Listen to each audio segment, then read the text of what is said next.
샬롬 반갑습니다. 오늘 하루도 주님의 은혜 아래 머무시는 주님의 성도님들 되시길 주님의 이름으로 축복합니다. 오늘 우리가 함께 읽은 사무엘상 29장을 보면 사울을 피하여 블레셋 사람들과 함께 지내던 이 바울에게 어려움이 닥쳐온 것을 볼 수 있습니다. 바로 블레셋과 이스라엘의 전쟁 때문이었는데요. 비록 지금은 바벨론을 버타여 살아가고 있는 다윗이지만 그의 고국은 이스라엘이었습니다. 그래서 이 문제가 그에게는 너무나도 풀기 어려운 숙제와 같은 그런 문제와 같았습니다. 사실 고국을 떠나고 싶어서 떠난 것도 아니었고 심지어 그는 이스라엘의 왕으로 기름 부음 받은 사람이었습니다. 그런 그가 어떻게 바벨론과 함께 손을 잡고 이스라엘을 공격할 수 있겠습니까? 무엇보다 그는 하나님을 경외하던 사람이었습니다. 그래서 자신을 죽이려 하던 원수와 같던 사울을 죽일 기회가 있었음에도 불구하고 하나님께서 그를 왕으로 세우셨기에 그에게 기름 부으셨기에 하나님을 경외하던 그는 사울을 죽이지 않았습니다. 그런데 그가 어떻게 하나님의 백성이 이스라엘을 공격할 수 있겠습니까? 하지만 그렇다고 자신이 어려울 때 자신과 자신을 따르던 사람들을 거두어 주었던 바벨론을 또 배반할 수도 없었습니다. 그는 하나님 앞에서도 신실했지만 자신에게 호의를 베푼 사람에게 호의를 다시 돌려줄 수 있는 그런 정직한 사람이었습니다. 그것이 오늘 말씀을 통해서도 잘 알 수 있는데요. 우리 3절 말씀을 다시 한 번 더 다 같이 읽겠습니다. 시작. 블레셋 사람들이 방백들이 이르되 이 히브리 사람들이 무엇을 하려느냐 하니 아기스가 블레셋 사람들의 방백들에게 이르되 이는 이스라엘 왕 사울의 신하 다윗이 아니냐. 그가 나와 함께 있은지 여러 날 여러 해로되 그가 망명하여 온 날부터 오늘까지 내가 그의 허물을 보지 못하였노라. 아멘. 3절 마지막에 보면 블레셋 족속 가드 왕인 아기스가 다윗을 평가하는 내용을 볼 수 있는데요. 그는 다윗을 보면서 허물을 본 적이 한 번도 없다. 그가 우리에게 왕명하여 온 이후로 나는 그에게서 허물을 본 적이 없다라고 이야기합니다. 이 이야기는 이스라엘의 전쟁을 준비하는 이 블레셋 사람들이 다윗과 함께 전쟁할 수 없다라고 이야기할 때 그가 다윗을 변호하기 위해서 이야기한 것이었는데요.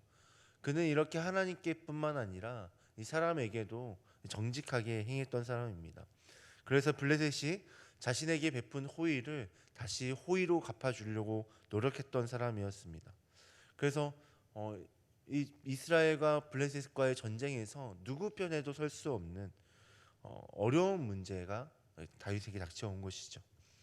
그런데 사랑하는 성도 여러분, 오늘 우리에게도 이런 문제가 있을 때가 있지 않습니까? 무엇을 선택해도 후회밖에 남지 않는 그런 선택의 기로에 서 있을 때, 이 사면초가에 놓여 있는 그런 상황들이 우리가 살아가다 보면 있지 않습니까?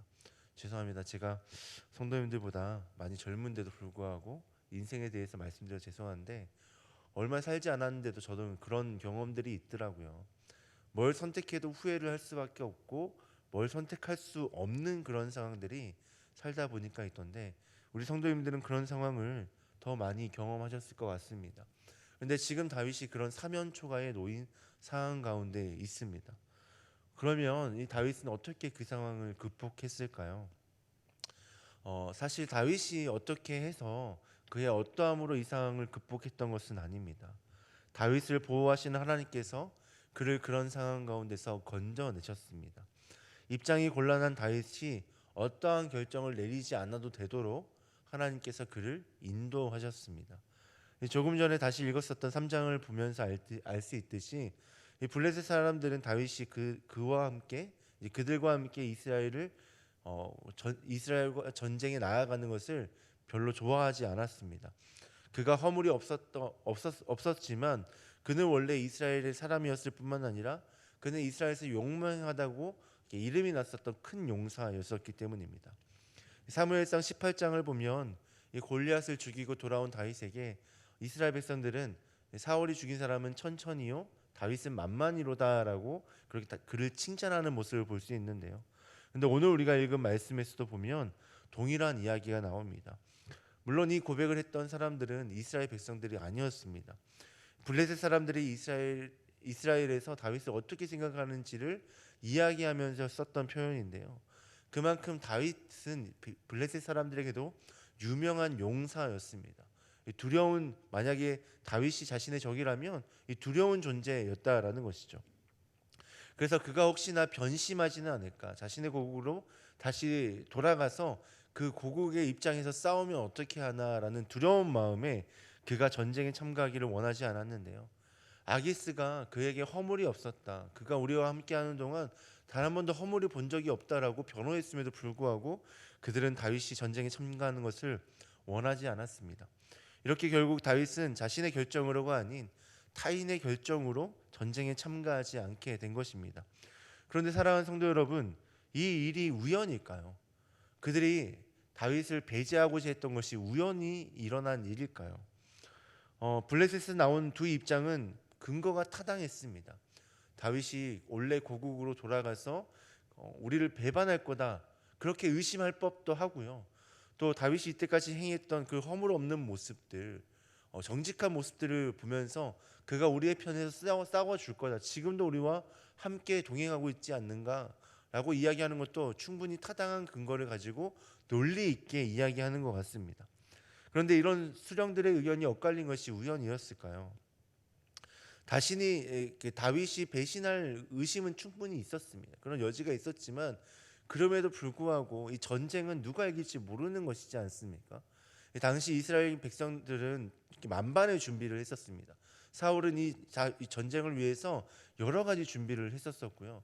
하나님을 굉장히 열심히 찾았던 때였습니다. 그래서 이스라엘과 전쟁할 때 블레셋이 이긴다는 보장이 없었습니다. 그러면 어떤 리스크를 안고라도, 어떤 두려움이 있을지라도, 어떤 어려움이 있을지라도 다윗과 함께 싸우는 것이 더 좋지 않겠습니까? 그들도 잘 알고 있지 않습니까? 다윗이 큰 용사라는 사실을 그들도 잘 알고 있었습니다. 그러면 전쟁에 이기기 위해선 그런 어려움과 두려움이 있을지라도 그런 걸 감수하고라도 다윗과 함께 싸워야 되는데 그들은 다윗과 함께하기를 포기했습니다. 어떻게 이런 결정을 할 수 있었을까요? 조금 전에 말씀드렸듯이 이 결정 뒤에는 하나님이 계셨습니다. 이 사람의 관점으로 보면 그들이 더 확실한 것을 선택한 것 같지만, 그런데 이 상황을 지배하시는 하나님의 관점으로 보면 이 상황으로 하나님께서 인도하신 것입니다. 하나님께서 개입하신 것이죠. 다윗을 이스라엘의 왕으로 선택하시고 그에게 기름 부으신 하나님께서 결국 그를 이스라엘의 왕으로 세우실 텐데, 그를 왕으로 세우시기 위해서 하나님께서 그를 돌보시고 인도하신 것입니다. 우리가 사랑하는 말씀 중에 로마서 8장 28절에 보면 이런 말씀이 있습니다. 우리가 알거니와 하나님을 사랑하는 자 곧 그의 뜻대로 부르심을 입은 자들에게는 모든 것이 합력하여 선을 이루느니라. 여기서 이 말씀을 많은 성도님들이 이제 협력해서 성도들끼리 협력을 잘해서 하나님의 선을 이루어 간다, 이렇게 해석을 많이 하시는데 협력이 아닙니다. 합력입니다. 합력. 모든 것이 합력한다라고 이야기하고 있습니다. 이 말은 무슨 말이냐면 어떤 상황이 우리 가운데 닥쳐올지라도 하나님께서 우리의 인생을 선으로 완성하신다라는 것입니다. 어떤 어려움이 있을지라도 이 어려움이 선으로 변해진다라는 것입니다. 심지어 그 어려움이 내가 잘못한 선택으로 인하여서 주어진 어려움일지라도, 내가 잘못 선택해서 내게 주어진 이 삶이 어렵고 힘들지라도 하나님께서 이것을 선으로 완성하신다라는 것입니다. 심지어 더 나아가서 내가 아니라 누군가가 내 삶을 어렵게 만들었을지라도 이 어려움이 하나님께서 만지시면 하나님께서 합력하여 선을 이루실 수 있다라는 겁니다. 하나님께서 함께 하시면 나의 삶을 선으로 완성하실 수 있다라는 겁니다. 지금 다윗의 상황과 같이 그는 정직하게 행하였고 최선을 다해서 하나님의 백성들을 구원하였음에도 불구하고 도망자의 신세가 되어지고 또 자신들을 거두어 준 사람들과 함께 협력하려 하였지만, 그럼에도 그들이 다윗을 배제했던 것처럼 그의 삶이 정말 보잘것없고 어려움으로 치닫고 있지만 그 상황 가운데서 하나님께서 그를 인도하시고 보호하시니까 그의 삶이 선하게 완성으로 나아가고 있었던 것처럼 오늘 우리의 삶도 그러하다라는 것입니다. 그런데 사랑하는 성도 여러분, 이 선한 삶이 누구에게 완성되어진다, 누구에게 주어진다 말씀합니까? 하나님을 사랑하는 자, 하나님께 하나님의 뜻대로 부르심을 입은 자들에게 주어진다 말씀하지 않습니까? 오늘 본문에 나오는 다윗이 딱 그런 인물이지 않습니까? 하나님을 사랑했고 또 그분의 부르심을 받아 이스라엘의 왕으로 기름 부음 받았던 자가 그이지 않습니까? 그래서 하나님께서 그의 삶을 보호하시니까 그가 선한 삶으로 또 하나님 보시기에 가장 아름다운 삶으로 완성되어져 가고 있지 않습니까? 어, 그런데 오늘 우리도 그렇게 하나님을 사랑하고 또 하나님께 부름 받은 자임을 기억하셨으면 좋겠습니다. 그래서 우리 앞에 놓여져 있는 이 문제가 우리의 상황으로는 어떻게 노력을 해도 풀어지지 않을 것 같고 그 무엇도 선택할 수 없을 것 같지만 이 상황 가운데 하나님이 함께 하시면 다윗에게 함께 하셨던 그 하나님이 오늘 우리의 삶을 인도하시고 보호하시면 오늘 우리의 삶이 선으로 완성될 줄 믿고 그렇게 나아가시길 간절히 소망합니다. 오늘 우리 가운데 이런 믿음이 주어지기를 주님의 이름으로 축복합니다. 기도하겠습니다. 하나님 감사합니다. 오늘 우리 가운데 함께 하시는 그 주님이 우리의 삶을 완성하실 것을 선으로 완성하실 것을 기대하고 소망합니다. 주님 다윗 가운데 함께 하셨던 것처럼 오늘 우리 가운데 함께 하여 주셔서 주님 우리의 삶을 선으로 완성하여 주시옵소서. 도저히 내 힘으로는 풀어낼 수 없는 그런 어려운 문제들이 주님께서 만지시면 선하게 변화되어 줄 줄 믿습니다. 주님 우리 가운데 그런 믿음 허락하여 주시고 주님을 더욱더 사랑하게 하시고 오늘 우리를 부르신 그 주님을 의지하며 나아가는 우리의 모습 되게 하여 주시옵소서. 하나님 이 시간 우리의 삶이 내 것이 아니라 주님의 것임을 고백하며 귀한 예물을 드린 손길이 있습니다. 하나님 이 손길 가운데 주님께서 믿음 더하여 주시고 그의 상황 가운데 주님 함께하여 주셔서 모든 것이 합력하여 선을 이루는 주님의 그 선하신 능력을 경험케 하여 주시옵소서. 그렇게 행하실 주님 기대하고 소망하며 이번도 말씀 예수님의 이름으로 기도합니다. 아멘.